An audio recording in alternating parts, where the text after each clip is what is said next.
Bom dia, irmãos. Eu fiquei mais tranquilo agora porque ele disse aqui que tem um almoço aqui depois. Eu vou virar aqui até meio-dia. Fiquei bem tranquilo agora. Muito bom estar com vocês aqui mais uma vez nessa manhã. Eu achei que o meu compromisso aqui seria só ontem à noite e hoje à noite. Mas aí me falaram ontem, me falaram que eu estaria na escola também. Aí eu peço licença aos irmãos porque eu não vou poder falar então da lição, porque a gente não usa essa lição lá em Retiro, mas mesmo que não usasse, eu poderia falar nela, mas fiquei sabendo que estaria na escola também, e aí não deu tempo da gente preparar. Mas eu tenho certeza que o que o nosso Deus tem para nós essa manhã vai ser de grande valia para a nossa vida cristã, para a nossa vida espiritual, na nossa vida cotidiana, nos nossos relacionamentos, que nós precisamos ter uns com os outros na igreja e bem como com as pessoas lá de fora. Eu tenho certeza que isso vai ser, o que vamos falar aqui, vai ser bom para nós. Eu tenho falado desse assunto em algumas igrejas e eu tenho encontrado muita dificuldade a respeito desse assunto que eu vou falar aqui. Sempre depois que a gente acaba e nós temos assim alguns que chegam e nós temos encontrado realmente dificuldades nesse assunto. Então parece que é um assunto que está sendo preciso falar mais dentro da igreja, nas nossas igrejas com respeito a isso. Tá bom? Então eu convido vocês a ler a carta aos Efésios, capítulo 4.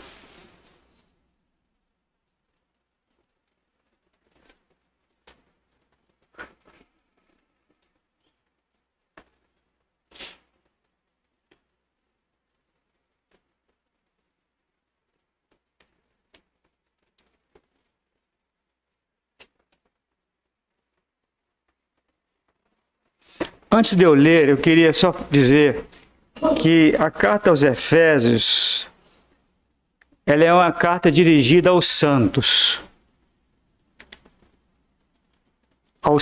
em Jesus que estão em todo lugar. É uma carta praticamente para a igreja. E essa carta aos Efésios, ela contém verdades bastante elevadas sobre a igreja. E é um assunto que nós vamos falar aqui, é um assunto inerente à igreja. É uma carta que fala muito sobre assuntos de relevância para a igreja. Então, ela vem trazendo aqui 3 linhas de pensamento. Primeiro, a posição exaltada do crente mediante a graça, a posição que ele tem mediante a graça, é o que a carta aos Efésios vai nos mostrar. Vai nos mostrar também as verdades sobre o corpo de Cristo e depois como viver uma vida de acordo com essa posição em Cristo Jesus. E o assunto que eu vou falar nesta manhã, ele vai versar sobre essa terceira posição, esse terceiro ponto. Como viver uma vida de acordo com essa posição em Cristo. Então vamos ler capítulo 4, versículo 30, até o versículo 32. 3 versículos somente. E não entristeçais o Espírito Santo de Deus, no qual estáis selados para o dia da redenção. Toda amargura e ira e cólera e gritaria e blasfêmias e toda a malícia sejam tiradas dentro de vós.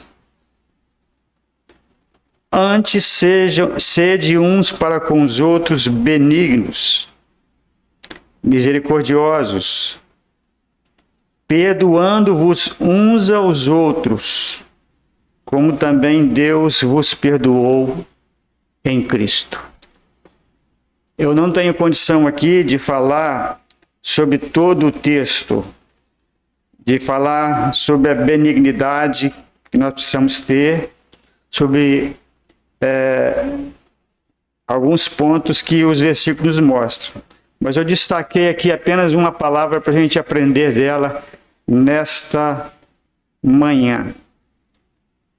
Nós vamos falar sobre esse ponto. Perdoando-vos uns aos outros, como também Deus vos perdoou em Cristo. Guarda isso. Perdoando-vos uns aos outros, como Deus vos perdoou em Cristo. Eu começo fazendo uma pergunta. Por que é difícil perdoar? Por que é tão difícil perdoar?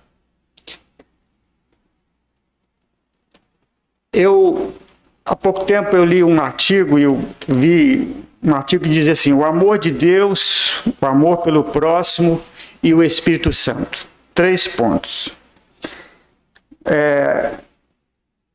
Uma organização americana chamada Barr Group, ela fez uma pesquisa relacionada à fé e à cultura. E na mensagem, depois da conclusão da pesquisa que eles fizeram, divulgaram os resultados do estudo que eles fizeram sobre o perdão e a misericórdia. Eles fizeram dentro do arraial dos cristãos. O perdão e a misericórdia. Foi a pesquisa que fizeram. O resultado da pesquisa mostrou o seguinte. O resultado da pesquisa. 1/4 dos cristãos praticantes diz que há uma pessoa que eles não conseguem perdoar.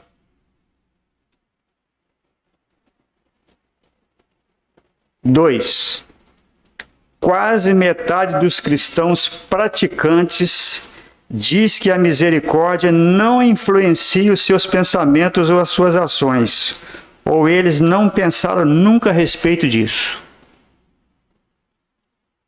3, 1 em cada 5 cristãos praticantes se esforça para receber perdão por algo que fez.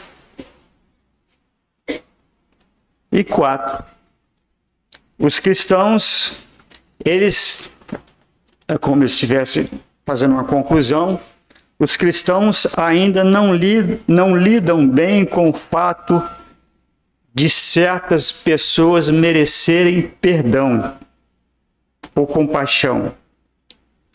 O comportamento dos cristãos é similar aos do não cristãos, quando se trata de incorporar atitudes e ações misericordiosas.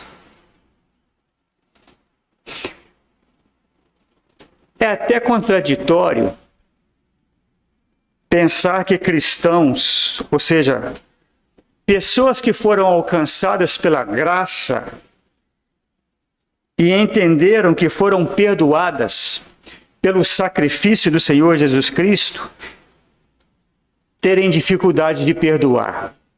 Parece contraditório. Mas os dados aqui da pesquisa mostraram esta triste realidade. E nós sabemos também que quando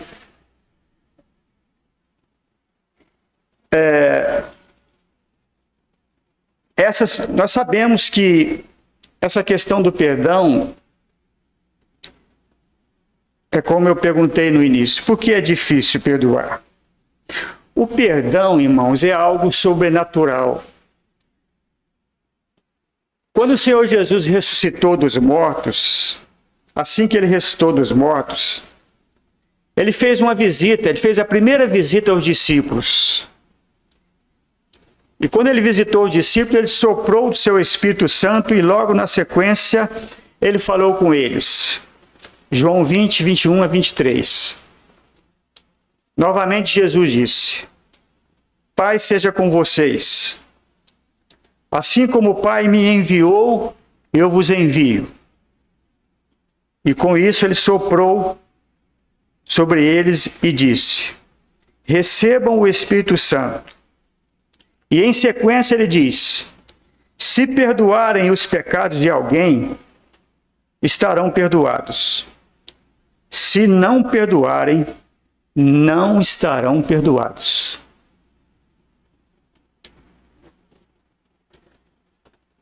A gente fica pensando assim, perdoar por força humana,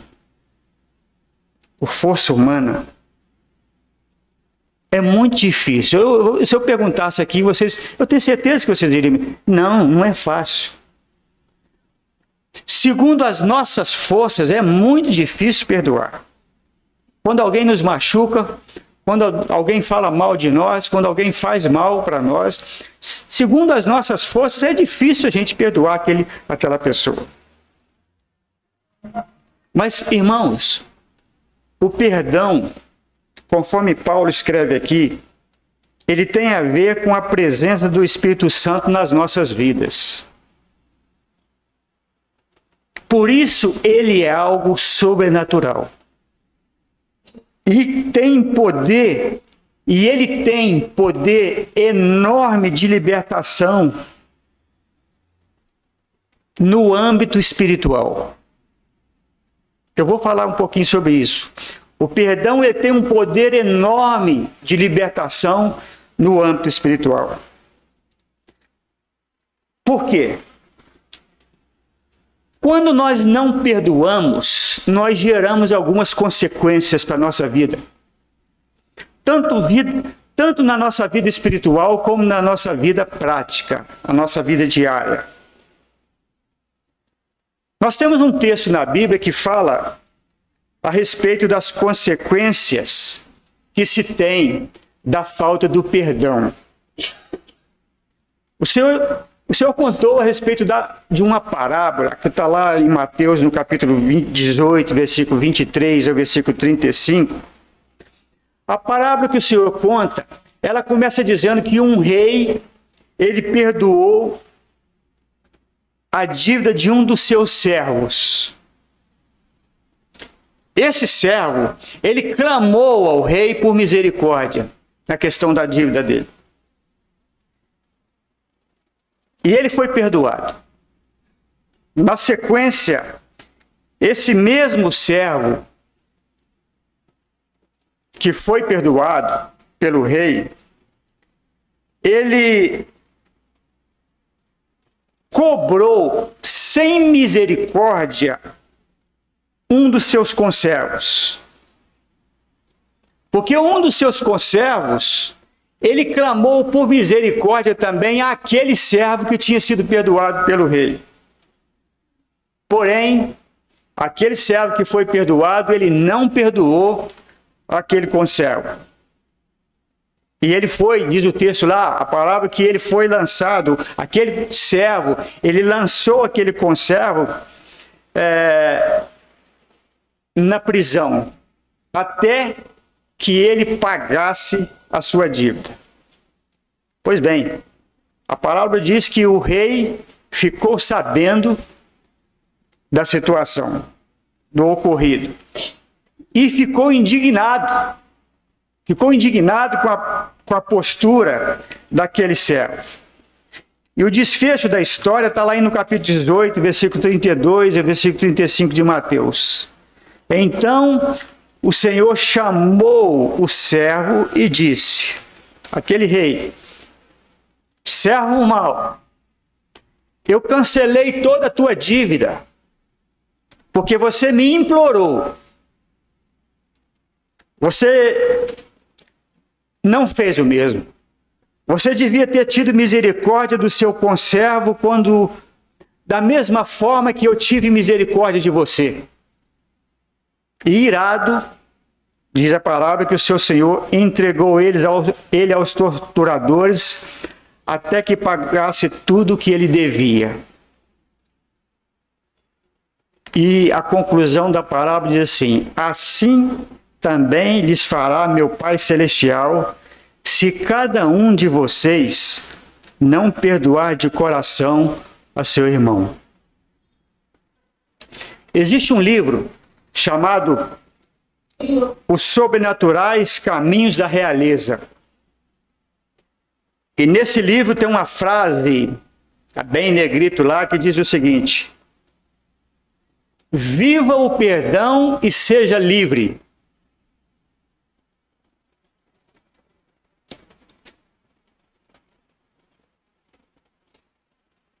Enquanto que não perdoar nos aprisiona.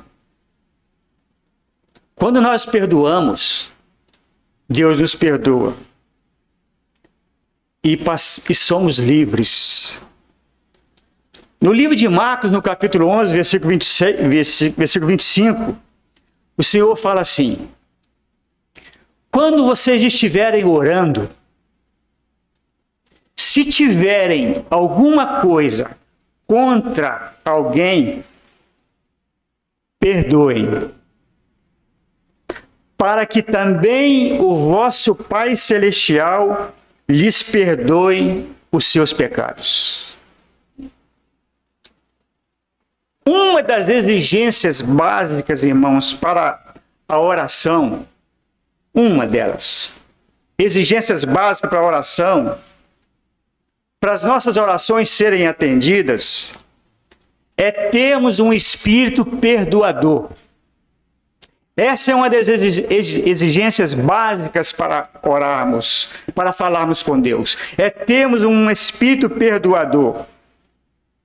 Quando nós fomentamos uma atitude, muitas das vezes desagradável, e muitas das vezes uma atitude vingativa para com os outros, nós não podemos esperar que Deus ouça a nossa oração. É sério, né? Pois é. Devemos perdoar se quisermos ser perdoados.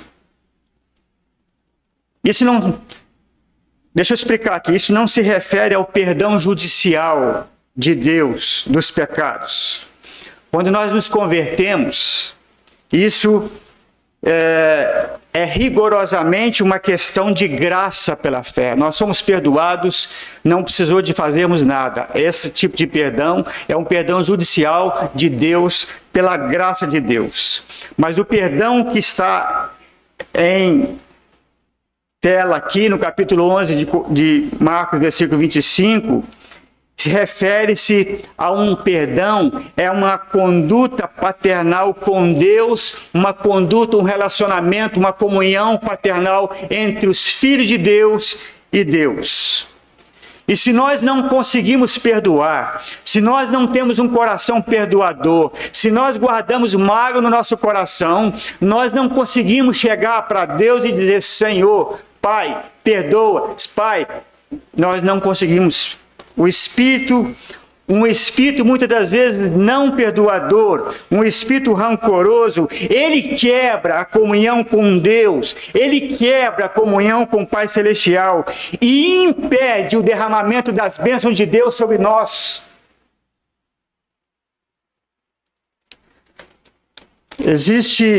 Tem um exemplo divino. Deixa eu fazer uma pergunta aqui, não precisa me responder. Fiquem livres, fica tranquilo. A pergunta é: como é que deve ser o perdão? Quando a pessoa erra com você, você deve pedir perdão ou merecê-lo para poder ser perdoado? Quando alguém erra com você precisa perdoar. E você diz assim: mas essa pessoa não merece o meu perdão. A pessoa que errou com você, para você perdoar, ela precisa merecer o perdão para você perdoar?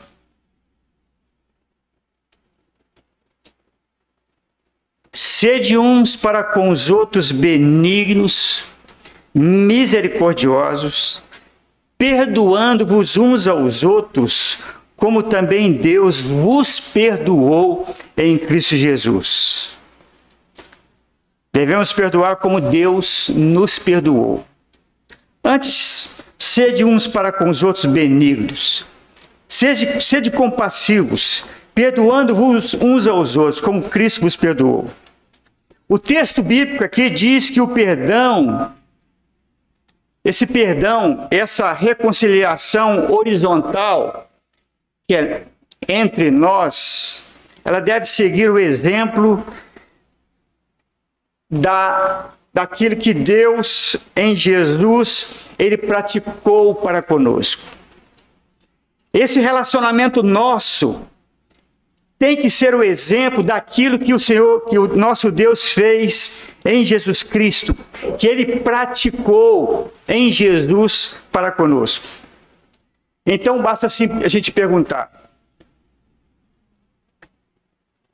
nós fizemos alguma coisa por merecer o perdão de Deus? Não precisa responder.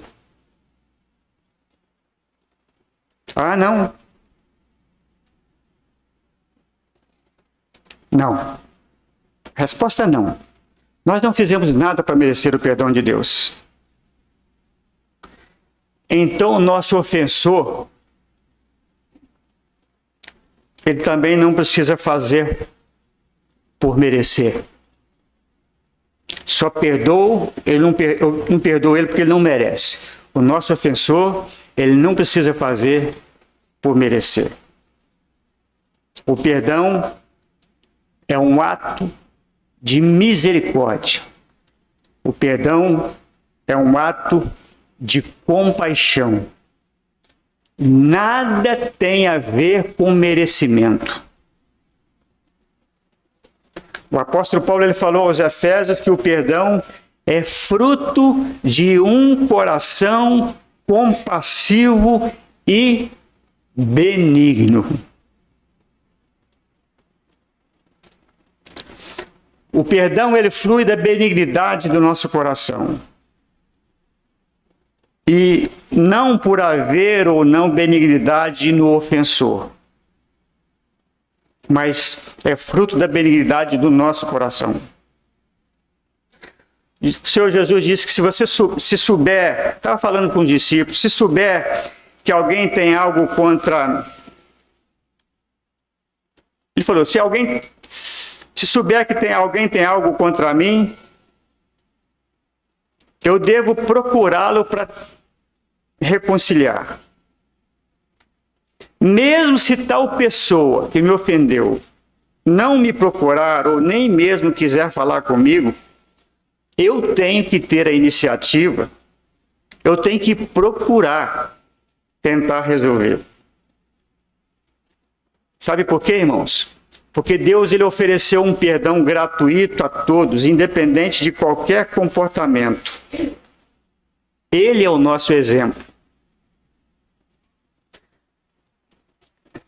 Há um tempo atrás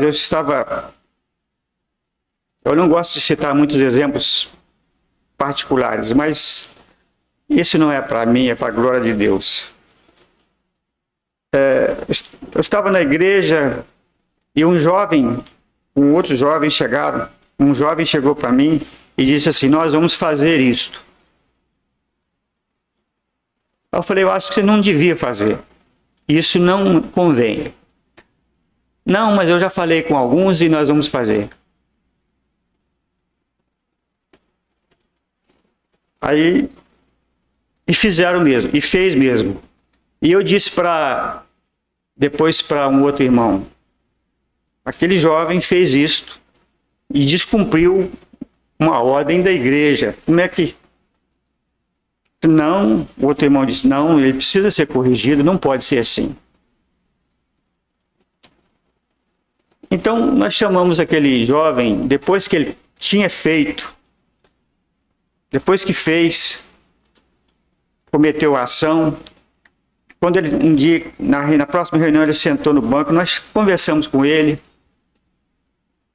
e ele saiu, ele não esperou a gente acabar de conversar com ele, ele saiu de uma maneira tão raivosa, que ele usou uma palavra de baixo escalão contra a minha pessoa.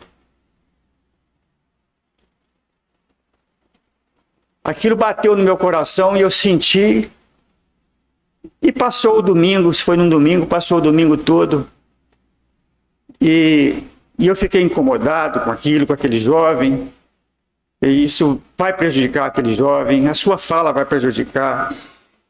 E num domingo, após a reunião, uma chuva tremenda, eu disse para o pai daquele jovem, que era membro da igreja, e chamei um outro irmão, chama o seu filho.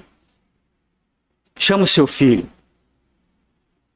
Ah, mas não chama ele. Dá uma carona a ele, leva ele até lá na casa de oração, que a gente precisa conversar com ele.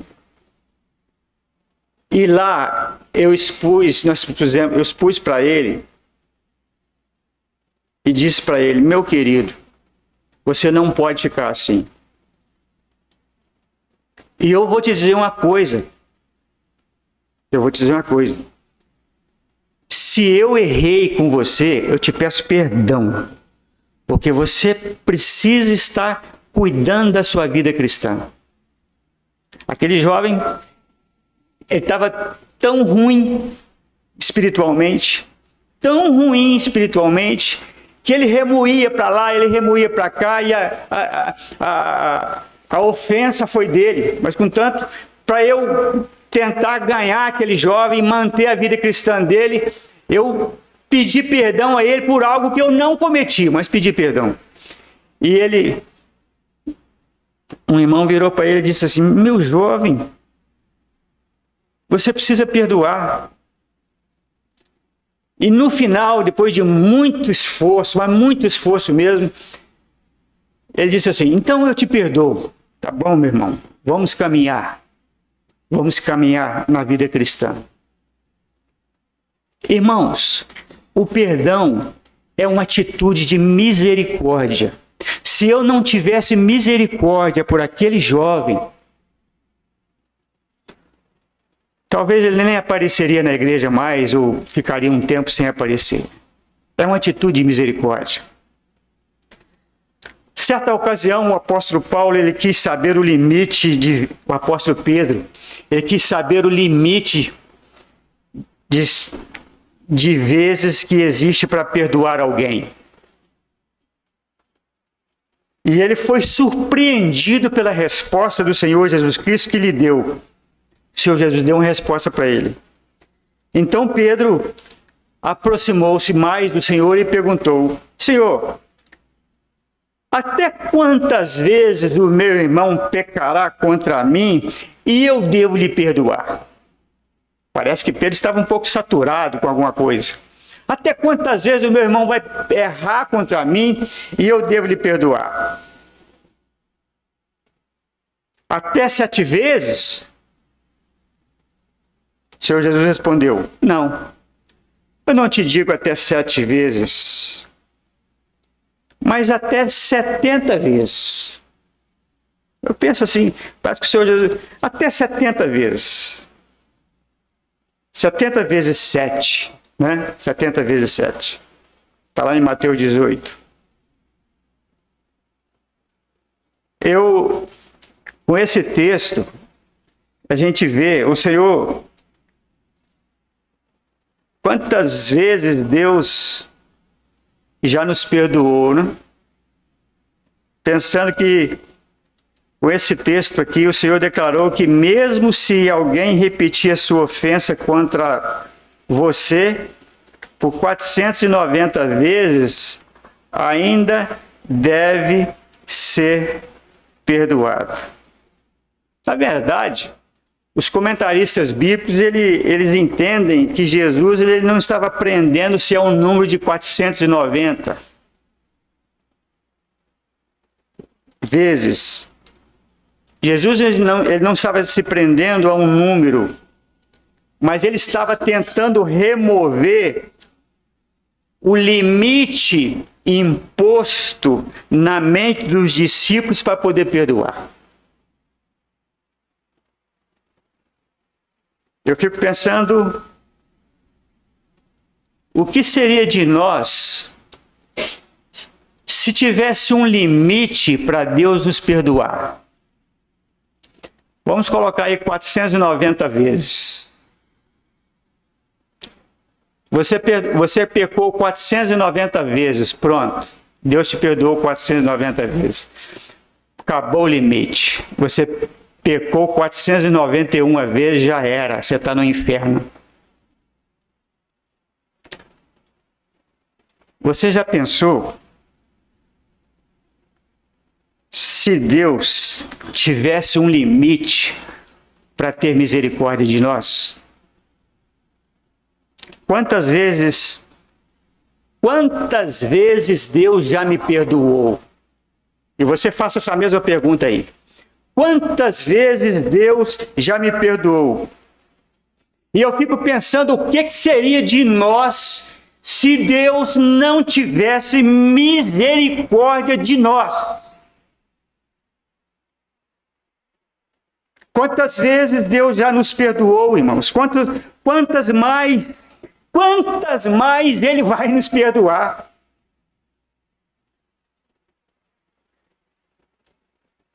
Devemos perdoar, como também Deus em Cristo nos perdoou. É o que o texto nos fala. Então fica muito claro que não há limites para o perdão. Há uma prisão espiritual quanto a isto.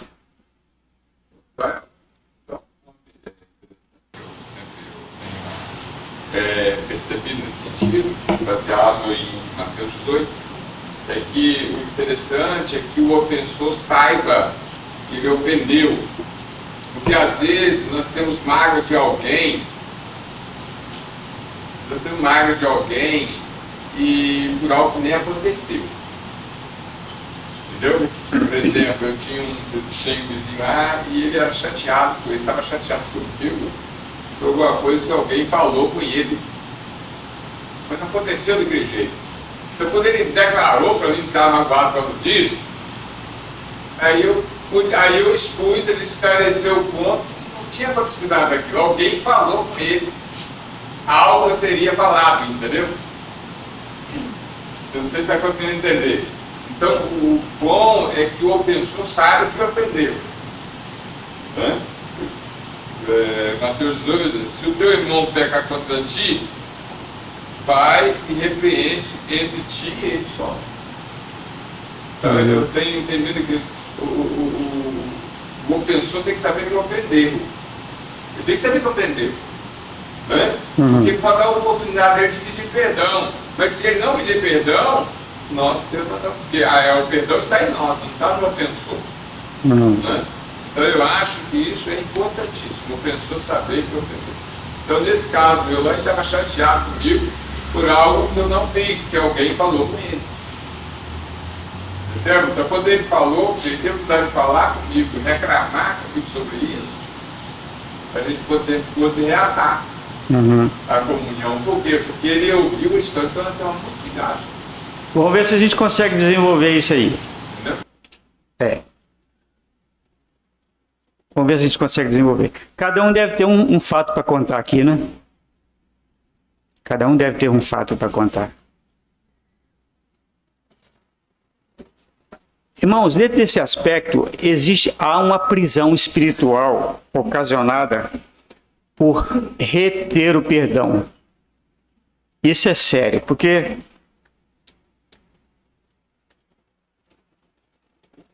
Satanás, ele aproveita de situações como essa. Tem um texto bíblico que nos mostra nitidamente que a falta de perdão, ela dá oportunidade, ela dá nitidamente, essa falta de perdão, ela dá vantagem para Satanás.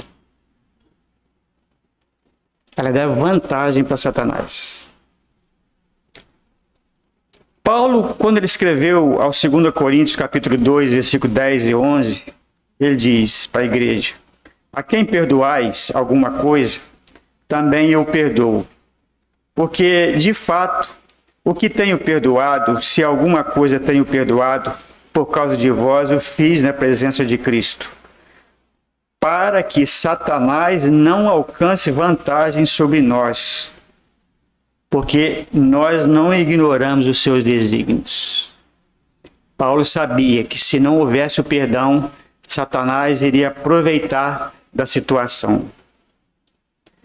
Um escritor, ele disse o seguinte, ele faz a seguinte paráfrase desse versículo: se vocês perdoarem certa pessoa, podem ter certeza de que eu também a perdoarei.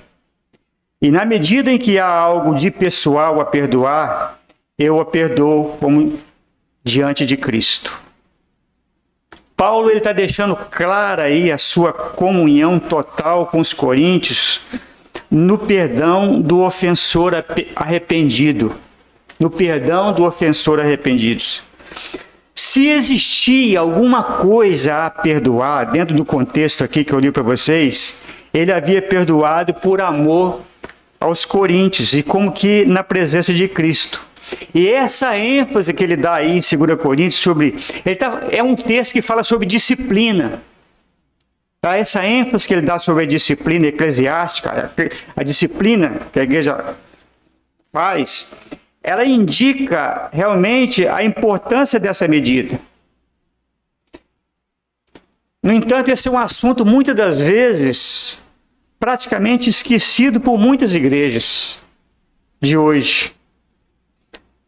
Trata-se mais um caso em que nós professamos crer na inspiração das Escrituras Sagradas, nós carregamos a Bíblia, nós professamos crer na Bíblia, nas Escrituras, mas muitas das vezes nós nos recusamos a obedecer quando nos convém.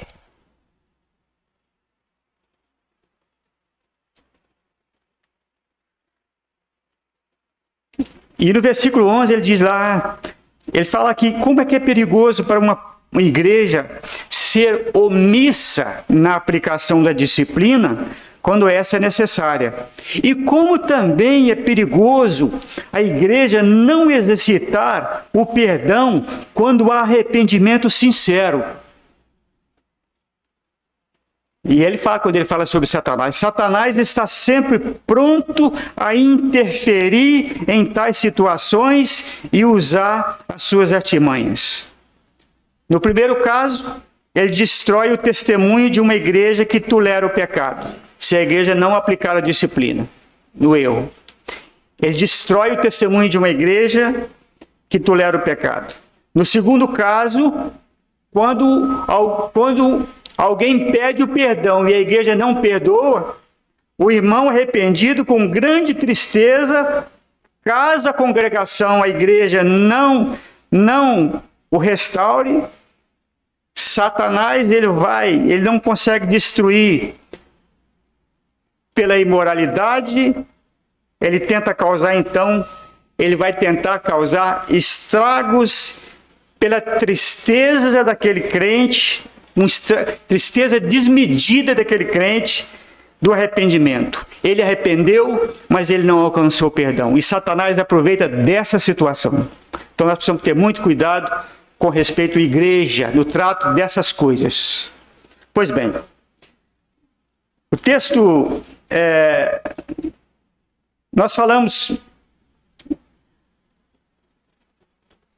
Satanás ele se aproveita realmente dessas situações. Paulo ele revela que se deixamos de perdoar,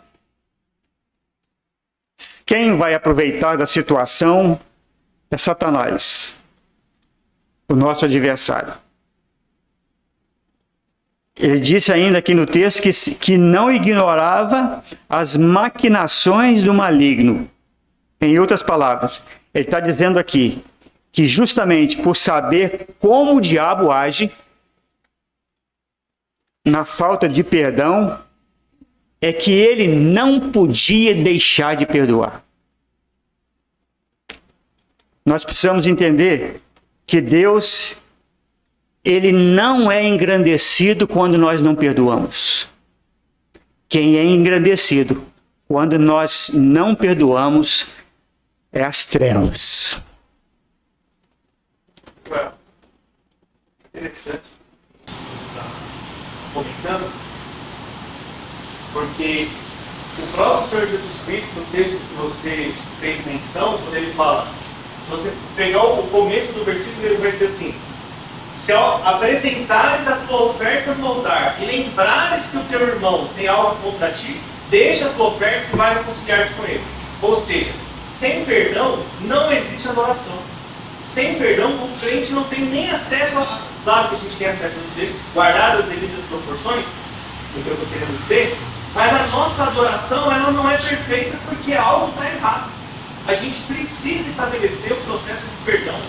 E é interessante, aí vai no encontro do que o Antônio falou, se você souber que alguém tem algo contra você, não é você algo contra alguém, mas olha, eu ouvi que o fulano falou, está triste comigo, eu tenho que ir lá, nem esperar ele vir falar comigo não. Eu deixo a minha oferta, eu deixo a minha adoração, eu deixo, por quê? É o corpo de Cristo que precisa ser engrandecido.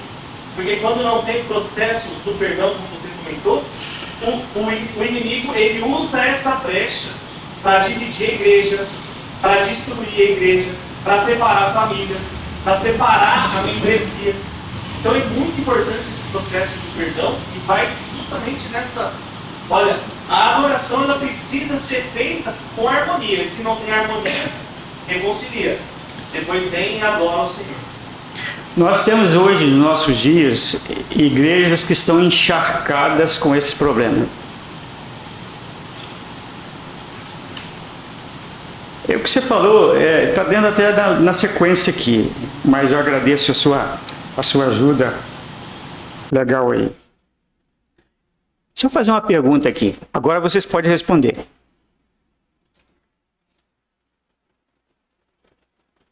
Você foi ofendido. Você foi ofendido. Alguém te ofendeu. E alguém te pede o perdão. Desculpa. Você não perdoa. A pergunta é: qual é o lucro que você tem em não perdoar aquele que te pediu perdão? Responda aí. Aí está a brecha. O que você lucra quando alguém te pede perdão e você não perdoa? Hein? Aí está a brecha do inimigo.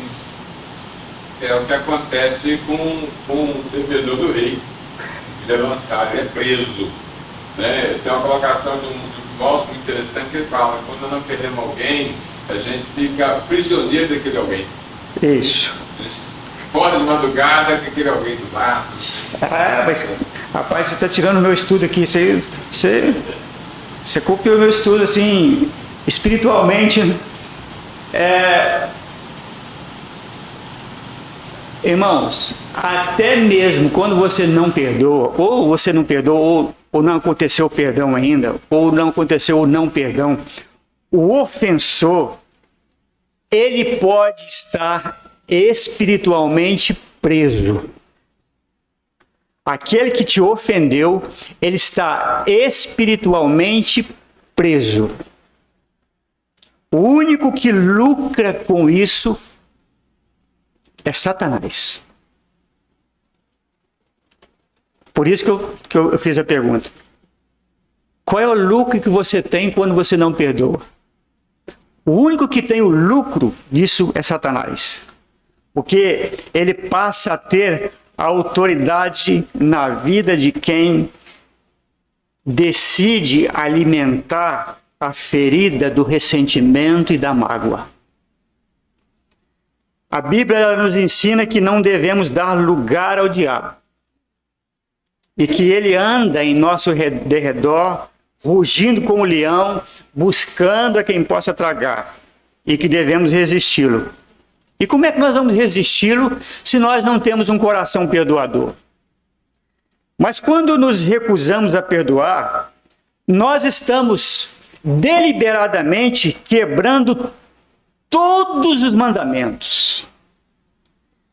Deixa eu dar aqui alguns conselhos práticos para aqueles que reconhecem que não há saída a não ser perdoar. Mas, por outro lado, não é algo tão fácil de fazer. Se você me perguntar assim, mas Joel, não, isso não é fácil. Eu concordo. Não é fácil de fazer. Quero oferecer alguns conselhos aqui práticos que são de grande valia nesse aspecto. Primeiro, O perdão, ele não é um sentimento. Aí eu ainda não senti ainda vontade de perdoar. Está errado. O perdão não é um sentimento. Ele é uma decisão e também uma atitude da sua fé. É uma decisão que você tem que tomar. Uma atitude da sua fé. Nós já dissemos que o perdão, ele não é por meio do merecimento. Logo, eu não tenho motivação alguma em minha emoção para perdoar. Não tenho. Eu não tenho motivação, não tenho emoção nenhuma para perdoar. Eu não me alegro por ter sido lesado. Mas eu libero aquele que me lesou por uma decisão racional e cristã. Ainda que eu não tenha sentimento, mas eu libero o perdão por uma decisão. Portanto, o perdão ele não flui, ele não precisa ficar esperando fluir espontaneamente. Ele deve ser gerado no seu coração por levar em consideração aquilo que Deus fez por você. Aquilo que Deus fez por nós, na sua ordem de perdoar. E as consequências da falta de perdão também devem ser lembradas para dar mais munição ainda à razão do que a emoção. Eu perdoei aquele jovem mesmo sem fazer nada com ele, mas eu chamei ele para perdoar porque eu sabia que ele ia se prejudicar espiritualmente. Pode falar, jovem. Uma pergunta só. Uma necessidade pastoral de campo, né? Uma pessoa, não acontece comigo, graças a Deus, mas uma pessoa pergunta como perdoar a quem não quer o perdão e nem sente que ofendeu a outra. Dando um exemplo, né? Alguém me xinga ou comete um erro contra mim. Eu quero perdoar aquela pessoa, mas ao chegar de encontro com ela, ela não reconhece que me ofendeu e não quer aceitar perdão porque ela não se sente que me ofendeu nesse cara. Aí eu tenho que tomar uma atitude parecida com a sua, de pedir perdão. Acaso aconteceu que de alguma maneira eu te ofendi, eu quero te pedir perdão, como você fez com o jovem. E isso vai te custar alguma coisa? Não. Então tá bom, se você não sente dessa forma, mas mesmo assim, eu quero dizer para você que eu te perdoo ou eu te peço perdão. Mesmo em qualquer situação. Ou eu te perdoo ou eu te peço perdão. Em qualquer situação. Mesmo que essa pessoa não sinta conforme você está dizendo aí. É preciso uma coisa para a gente perdoar, fé. Não é? Certa ocasião, quando Jesus estava ensinando os seus discípulos a perdoarem, ele foi interrompido por um pedido muito peculiar. E acautelai-vos. A resposta foi: se teu irmão pecar contra ti, repreende-o. Se ele se arrepender, perdoa. Se por 7 vezes no dia ele pecar contra ti, num dia o camarada pecou, num dia ele pecar contra pessoas. Olha bem, o Senhor Jesus foi no extremo. Se por 7 vezes no dia ele pecar contra ti, e 7 vezes ele vier ter contigo dizendo: estou arrependido, Jesus disse: perdoa. Os apóstolos estavam sendo ensinados. Então disseram os apóstolos ao Senhor: Senhor, aumenta-nos a fé. Naquele instante, os discípulos reconheceram que para praticar esse nível de perdão, eles iriam precisar de mais fé. A respeito da fé, essa ideia de perdoar 7 vezes ao dia apresentou uma dificuldade muito grande, se não apresentou uma impossibilidade aos apóstolos. perdoar 7 vezes. O camarada errou com você 7 vezes. 7 vezes ele veio e você perdoou ele 7 vezes. Aquilo afigurou para os discípulos difícil demais. Eles sentiram que eles não eram capazes de tal manifestação da graça. Aí eles chegaram para o Senhor. Senhor, então faz o seguinte, aumenta a nossa fé, porque nós não conseguimos alcançar isso. Aumenta a nossa fé. E qual foi a resposta que o Senhor deu? O Senhor, ele indicou que não era. O Senhor respondeu para eles, olha, não é a questão da quantidade da fé que vocês precisam ter. Não é tanto uma questão de quantidade de fé, mas é uma questão da qualidade da fé que vocês têm. Foi o que o Senhor Jesus quis dizer para eles. É a qualidade da fé que vocês têm. Não era uma questão de aumentar a fé dos discípulos para que eles perdoassem, mas eles usarem a fé que eles tinham.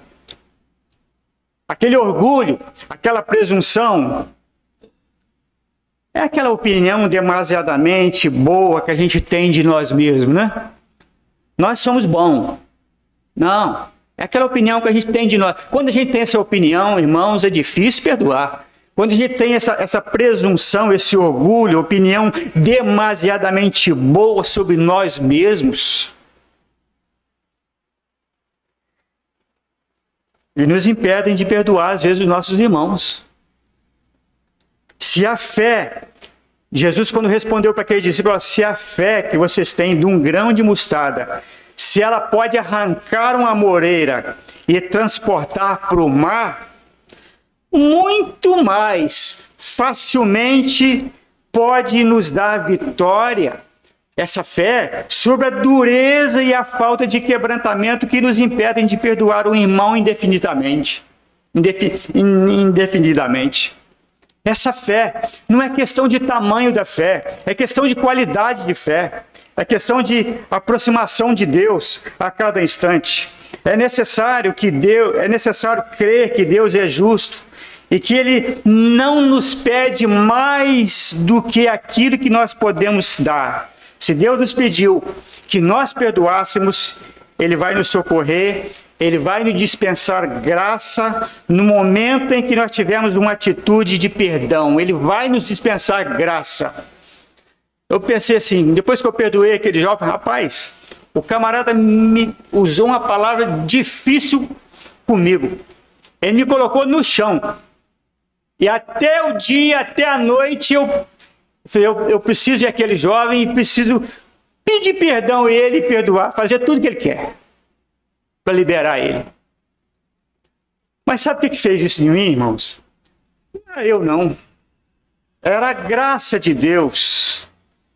Era a graça de Deus me comunicando o que eu precisava fazer.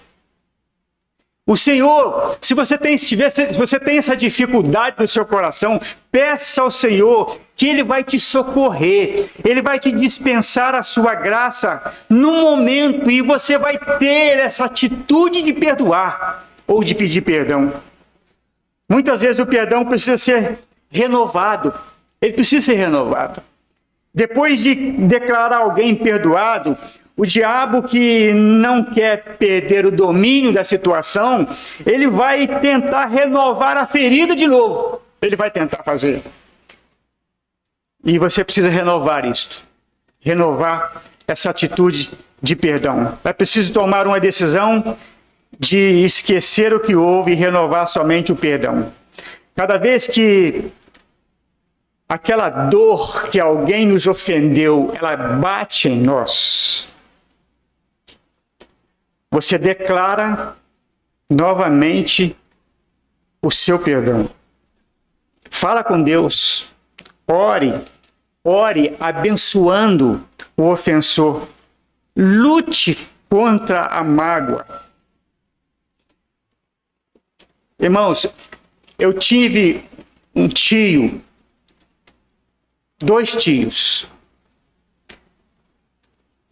Um cometeu um erro contra o outro. 2 servos de Deus. Um estava no norte do Espírito Santo e o outro estava no sul. 2 servos de Deus. O erro que eles cometeram, o erro que um cometeu com o outro não perdoou. E eles ficaram quase 40 anos nessa situação. Um não perdoava, o outro não tinha condição, ele não tinha força de ir lá para pedir perdão. Então eles recorreram ao outro irmão, que era o meu pai. Aquele que queria pedir perdão, ele recorreu ao meu pai para que intervisse na situação. Meu pai disse, vamos resolver isso. Comprou a passagem, pegou ele e foram para o norte do Espírito Santo, longe, quase perto da Bahia, para levar o outro irmão para pedir perdão. Quase 40 anos, um parado na igreja e o outro também parado na igreja. 2 parados, por falta de perdão. Resolveu. Porque orou-se, resolveu. Depois que resolveu, aquele ofendido perdoou. Veja bem, quase 40 anos. Um sofrendo de um lado e o outro sofrendo do outro.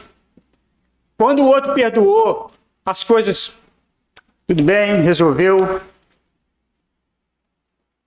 Pouco tempo depois, morre aquele que perdoou.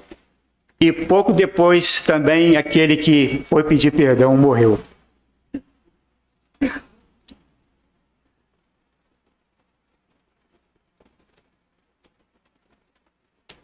Lute contra a mágoa, porque ela faz mal.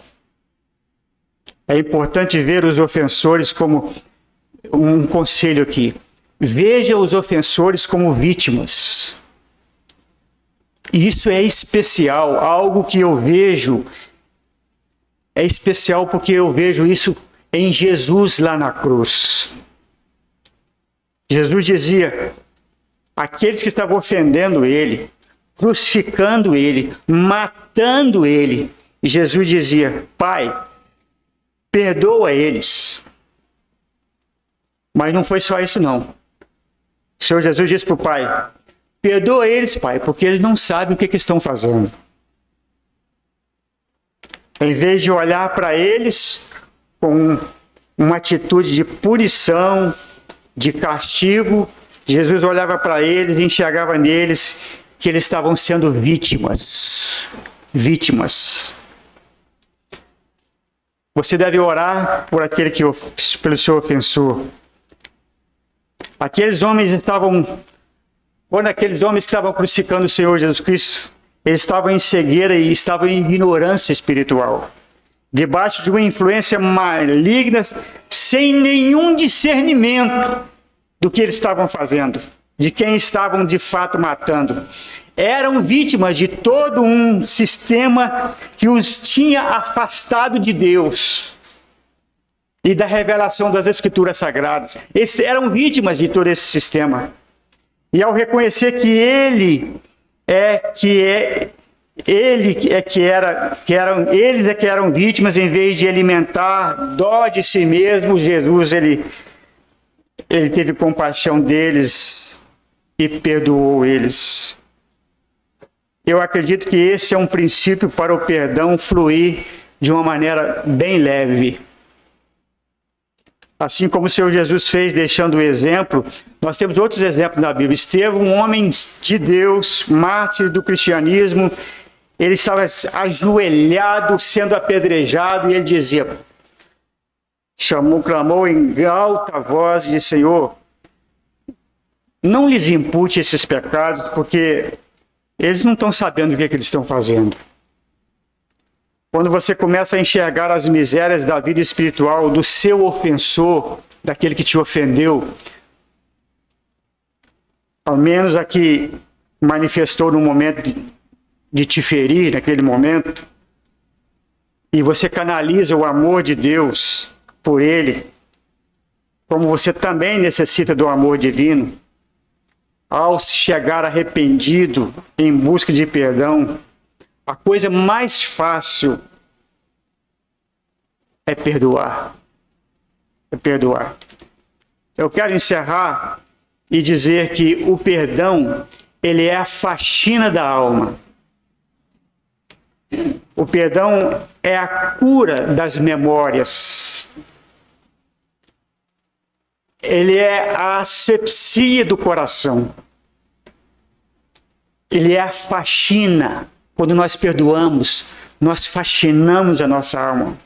É uma necessidade vital, é uma condição indispensável para termos uma vida em paz com Deus. Meu querido irmão, se você quer receber de Deus as bênçãos dele, quando você orar, perdoa. Uma vez que nós somos falhos, uma vez que nós somos pecadores, nós estamos sujeitos a muitos erros.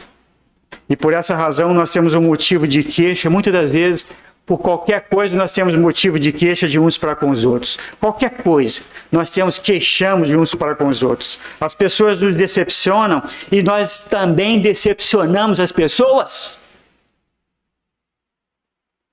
É impossível ter uma vida cristã saudável, irmão, sem o exercício do perdão. Quem não perdoar não pode adorar a Deus.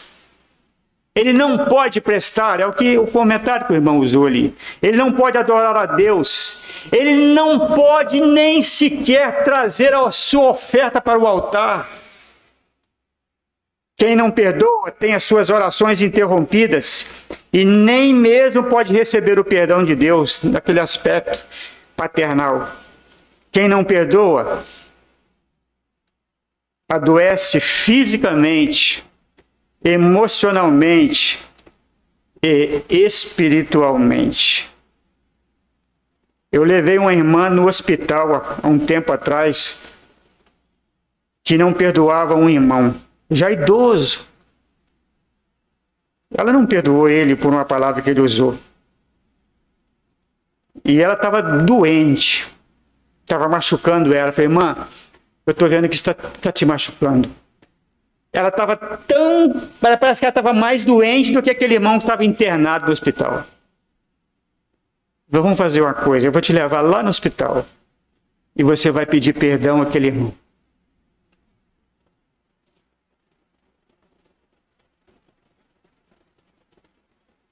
E eu levei ela. E ela chegou, ele estava deitado. E ela usou todo o sentimento dela na questão de pedir o perdão por aquilo que ela tinha respondido àquele irmão ancião. E ele, minha filha, você está perdoada. E eu voltei com ela alegre, livre, leve para casa. Quem não perdoa, irmãos, adoece fisicamente, emocionalmente e espiritualmente. Quem não perdoa é entregue aos verdugos, às vezes, da consciência.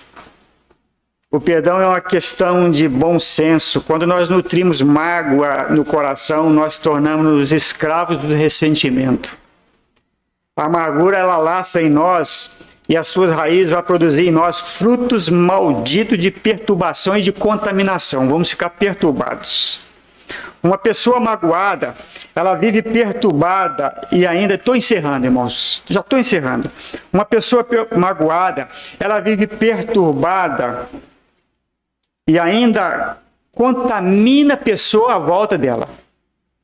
Quando nós guardamos algum ranço no nosso coração, nós nutrimos mágoa por alguém.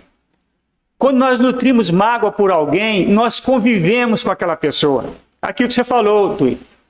Quando nós sentimos mágoa, temos mágoa por alguém, nós acabamos convivendo com aquela pessoa de uma forma ininterrupta. Se uma refeição, essa pessoa tira o meu apetite. Se o nosso propósito é sair de férias com a família, essa pessoa pega carona conosco. e estraga nossas férias. Por essa razão, perdoar não é apenas uma questão imperativa, mas é também uma atitude e um bom senso. O perdão, ele alivia a bagagem. Ele alivia a bagagem. Ele tira o fardo das minhas costas e me dá leveza à alma. Desculpa, irmão. Eu passei da hora lá. Que Deus nos abençoe.